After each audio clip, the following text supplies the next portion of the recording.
नारायण ने दिया।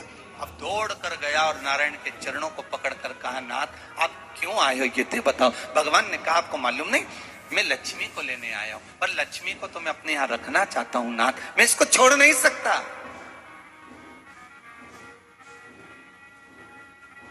मैं लक्ष्मी जी को छोड़ नहीं सकता, मैं इनको लेकर जाऊं। किसान रोने लगा।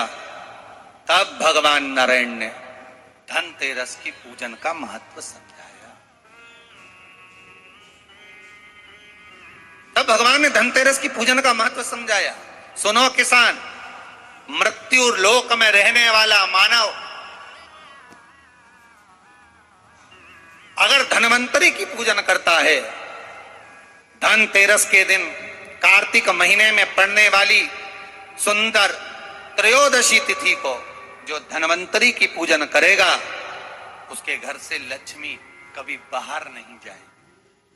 नारायण जैसे बोले तो किसान तुरंत प्रसन्न हो गया। प्रभु प्रभु आप मुझे वो उपाय, आप मुझे वो पूजा का प्रयोग, आप मुझे वो महत्व उस धनवंतरी पूजन का, उस धनतेरस की पूजन का बता दीजिए, जिससे मेरा कल्याण हो जाए, जिससे मेरा उद्धार।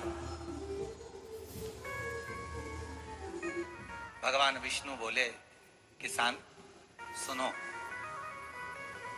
ये धनवंतरी मेरा ही एक अंश होता। जैसे मेरे हाथ में शंख चक्र गदा पद्म सब धारण करा हुआ हूं, उसी तरह धनवंतरी का स्वरूप का यदि आप दर्शन करेंगे, आप धनवंतरी के चित्र का अगर दर्शन करेंगे, तो एक हाथ में उनके भी चक्र है, एक हाथ में उनके शंख है, एक हाथ में उनके औषधि है, एक हाथ में उनके अमृत का कलश है, और भगवान स्वयं नारायण का अंश प्रकट हो रहा है। बोल धनवंतरी भगवान की, धनवंतरी भगवान की। कहते हैं धनवंतरी भगवान का प्रागट्य जब हुआ था, तो भगवान शंकर ने धनवंतरी देव को देखकर कहा, वाह रे प्रभु वाह, क्या सुंदर स्वरूप धारण कर आए हो। प्रभु जब मेरे लिए विष लेकर आए थे तब एक आनंद दूसरा था, पर आज अमृत लेकर आए हो, उसका आनंद दूसरा है। बहुत अलग अलग बातें महाराज। शिव महापुराण की कथा कहती है, दो तरह की वाणी होती है, एक में आपने क्रोध कर दिया, अपशब्द कह दिया, ताना दे दिया, गालियां दे दी, और एक शब्द अमृत का मीठा बोल दिए, प्रेम की वाणी बोल दी, उसका एक आनंद दूसरा है, उसका एक संबोधन दूसरा है।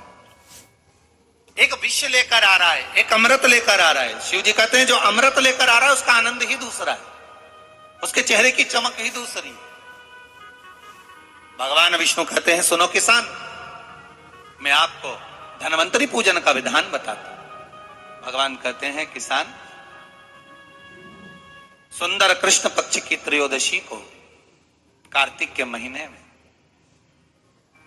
धनवंतरी देव का पूजन, धनतेरस का पूजन माना जाता है। सुनो किसान, एक सुंदर भूमि पर देसी गाय का गोबर से लीपन कर कर, अगर गाय का गोबर ना मिले, सुंदर जल से लीपन कर कर, वहां एक सुंदर चौक को पूर कर, आप सभी को ज्ञात होगा कि चौक पूरने में रंगोली का प्रयोग नहीं होता। आप लोगों को मालूम होगा, चौक पूरने में आटा और हल्दी का प्रयोग होता है। काय का प्रयोग होता है? आटे और हल्दी का प्रयोग। आटे हल्दी का प्रयोग क्यों होता है? क्योंकि आटा समृद्धि को बढ़ाता है, लक्ष्मी वैभव को बढ़ाने वाली हल्दी होती है। इसलिए जब चौक पूरा जाता है भूमि पर, तो चौक पूरते समय आटा हल्दी का प्रयोग करते हैं। थोड़ा सा चावल का दाना या गेहूं का दाना रख दिया जाता है, उसके ऊपर एक सुंदर चौकी, एक चौरंग, एक पाटा रख दिया जाता है। भगवान विष्णु बता रहे हैं किसान को धनतेरस के पूजन का वर्णन, और जो भगवान विष्णु ने बताया है वही पूजन का वर्णन आप लोग श्रवण कर रहे हैं। आज धनतेरस है, आज धनतेरस का प्रयोग कर पूजन करें, और शिव महापुराण के इस भाव को, विष्णु पुराण के इस भाव को, स्कंद पुराण के इस भाव को आप धारण करें, और जो विधान भगवान विष्णु बता रहे हैं उसके हिसाब से, उसके अनुसार आप लक्ष्मी का पूजन, धनतेरस का पूजन करें। चौकी लगाएं, चौरंग लगाएं, पाटा लगाएं, उस पाटे पर एक सुंदर लाल वस्त्र धारण करा दें, लाल वस्त्र बिछा दें। एक थाली लें, उस थाली पर कंकु से, रौली से, कुंकू से गिला कर स्वस्तिक का निर्माण कर, स्वस्तिक का निर्माण कर घर में अगर चांदी का सिक्का हो, अगर चांदी का सिक्का नहीं हो, चांदी का कॉइन नहीं हो, तो अपने घर का 1 का सिक्का, 2 का सिक्का, 5 का सिक्का, 10 का सिक्का, जो भी आपके घर में हो वो कॉइन ले लें महाराज, उसको थाली के अंदर रख दें स्वस्तिक के ऊपर। फिर उसका स्मरण करें, आटे के 7 दिए बनाएं, एक थाली में, एक प्लेट में रख लें, घी के दिए बनाएं और उसमें सुंदर बाती को लगा दें। ध्यान दीजिएगा, इसमें जो बाती लगेगी वो लंबी बाती लगेगी। लक्ष्मी जी की पूजन में जितनी भी बाती लगे वो लंबी लगे। महाराज घी के दिए लगा दें 7, सातों दियों को प्रज्वलित कर लें, प्रकट कर लें। एक दिया तेल का लगा लें। तेल का जो दिया लगाया है, जहां पर आपने सिक्का रखा है, कॉइन रखा है, उसका लेफ्ट हैंड, मतलब आप ऐसे बैठे हो तो आपका सीधा हाथ की ओर आप तेल का दिया लग दें। और जो 7 दिए आपने लगाए हैं वो लक्ष्मी जी के राइट हैंड, मतलब आपका लेफ्ट हैंड हो गया, लक्ष्मी जी का राइट हैंड, आपका लेफ्ट हैंड हो गया, आपका उल्टा है। वहां पर 7 दिए जो आपने प्रज्वलित करे हैं वो प्लेट में रख। सुंदर थाली जो आपने पूजन की तैयार करी है, उसमें कुंकू, रोली, हल्दी, अबीर, गुलाल, चंदन, मौली, लाल धागा, मौली, अमरबेल के टुकड़े, कमलगट्टे, हल्दी की गांठ, सुंदर भाव में उसको रखें। जल का पात्र सुंदर आनंद से, जो क्वाइन चांदी का और देसी क्वाइन आपने जो रखा है उसका जल से पूजन करें। लक्ष्मी पूजन का समय अलग अलग होता है, पर धनतेरस की पूजन का जो समय है वो प्रदोष काल से प्रारंभ हो जाता है। कब से प्रारंभ हो जाता है? प्रदोष, क्योंकि शिव के द्वारा निर्मित है लक्ष्मी पूजन का। महाराज क्वाइन का पूजन करें, कंकु आदि से पूजन करने के बाद दोनों सिक्कों को उठा लें। दोनों क्वाइन, जो चांदी का सिक्का है और जो देसी क्वाइन है, उसको उठाकर उस पर जो कलेवा है, मौली है, नाड़ा है, लच्छा है, उसको लपेटना प्रारंभ कर दें और उसको लपेटें। पहले चांदी का सिक्का लपेट दे, फिर देसी सिक्का जो आपने रखा है, 1, 2, 5, 10 का जो सिक्का रखा है उसको लपेट, थाली में उसको रख ले। फिर वापस उस पर जल का छींटा देकर उसका पूजन करें। महाराज हल्दी, रौली, मौली, चंदन आदि लगाकर सुंदर भाव से चावल को हल्दी में भिगो लें और पीले चावल कर उल्टे हाथ में चावल लेकर माता लक्ष्मी के ऊपर जो 2 सिक्के रखे हैं उनका पूजन करें। साथ में जब चावल छोड़ते जाएं तो गणेश जी का भी स्मरण करते जाएं। हे रिद्धि सिद्धि के दाता श्री गणेश जी महाराज, आप हमारे यहाँ पर सदा माता लक्ष्मी को लेकर, कुबेर भंडारी को लेकर सदा विराजमान रहे, नारायण को लेकर सदा विराजमान रहे।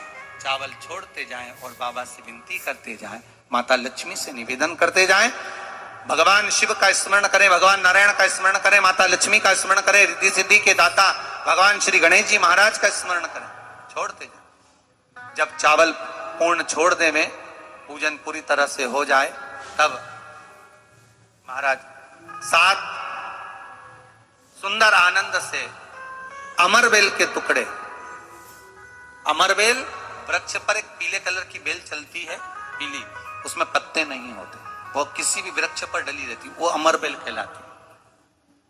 ये अमरबेल लक्ष्मी पूजन में, समृद्धि के लिए, मकान के मुहूर्त के समय पर, गृह प्रवेश के समय पर बहुत कार्य आती है।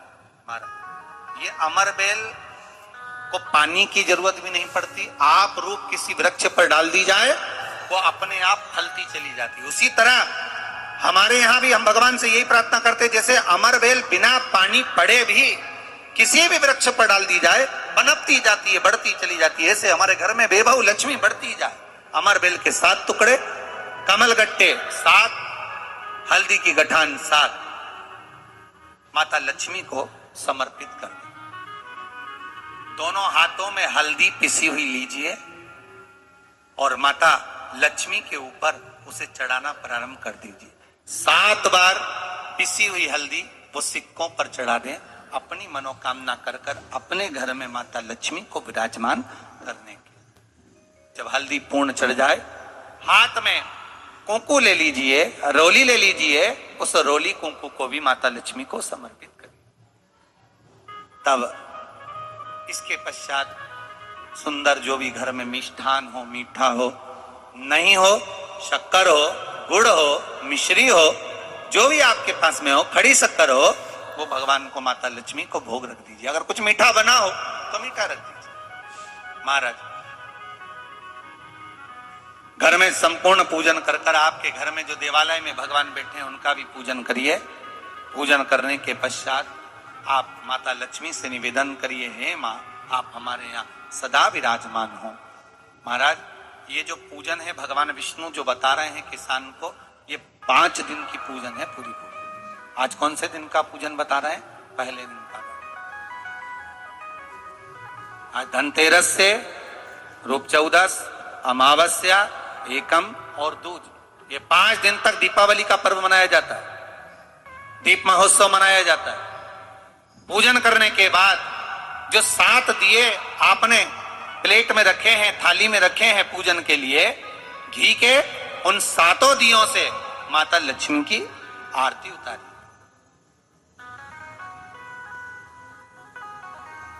उन 7 दियों से माता लक्ष्मी का पूजन करिए।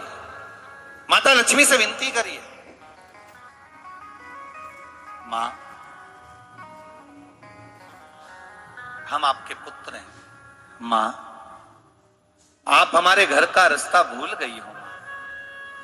बहुत कष्ट है, बहुत दुखी है, पर भगवान शिव पर विश्वास कर कर, कुबेर भंडारी पर, कुबेरेश्वर महादेव पर विश्वास कर कर, भगवान नारायण के सुंदर प्रसंगों पर विश्वास कर कर, मां, भगवान शंकर का अनुमोदन कर कर, हे मां, आप हमारे घर में विराजमान हो। आप हमारे मार्ग को, हमारे घर को, हमारे घर के रास्ते को, हमारे घर के द्वार को आप भूल गई हो। मां, हे बेबहू लक्ष्मी, हे धन लक्ष्मी, हे संतान लक्ष्मी, हे मां लक्ष्मी, हे धान्य लक्ष्मी, आप हमारे घर में विराजमान। 7 दीप जो प्रज्वलित करे हैं उससे माता की आरती उतारिए। फिर माता को झोली पसार कर प्रणाम कर कर भूमि पर नमन करो।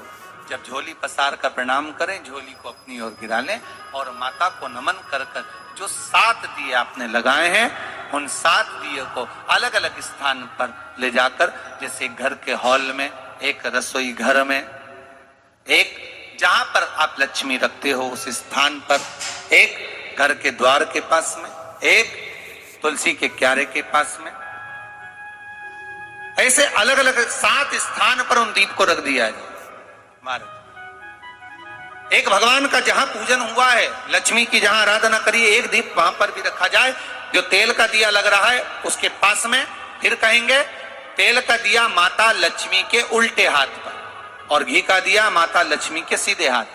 मतलब जो सिक्के आपने रखे हैं उस सिक्के का उल्टा हाथ तेल का, मतलब आपका सीधा हाथ होगा जहां तेल का दिया रखाएगा, और जहां आपका उल्टा हाथ होगा जहां पर घी का दिया रखा, वहां माता जी का सीधा हो गया, आपका उल्टा। माता का स्मरण, माता लक्ष्मी से निवेदन करिए, हे मां, कृपा सागर, करुणा सागर मां, आप भगवान विष्णु के साथ विराजमान हो, आप भगवान नारायण के साथ में हमारे यहां सदा विराजमान हो। मां, ऐसी कृपा कर दी। महाराज, मां से विनती कर कर बड़ा उत्साह, बड़ा उमंग, बड़ा आनंद रखना, ये भाव रखना घर में। भगवान विष्णु कहते हैं किसान से, हे किसान, आपने अगर धनवंतरी की पूजन करी है, धनतेरस की पूजन करी है, कोई वस्तु, कोई सामग्री अगर आप लेकर आए हो, कोई पात्र लेकर आए हो, कोई तांबे का पात्र लाए हो, जो भी वस्तु आप नहीं लेकर आए हो उसका भी पूजन उसी दिन कर लेना चाहिए।